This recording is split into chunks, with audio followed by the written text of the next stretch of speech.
when you sit in this chair and you look at what it's like without something like Pencilwrench, and I have the eyes of someone that's been a 20-year senior master for Ford, I know how to write the exact story. Although I will say, there's not one of the stories that I've ever written I may have ended in the result of getting paid. Was I as thorough? No. There's things that I have, there's things inside Pencilwrench indicating that you pushed the car into the stall. Never once in my 30-year career did I ever document that I had to push a car into the stall. I pushed the car into the stall and I got going.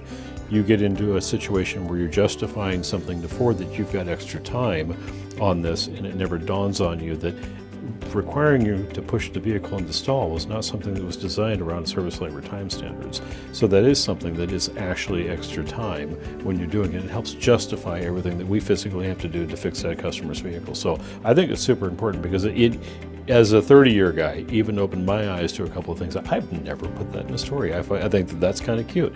There's some things that I added to it.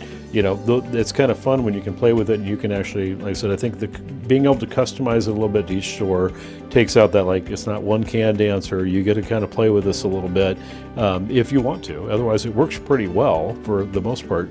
But if there is something as a manager you want to change or you want to modify, you have the ability to do so. That's super important.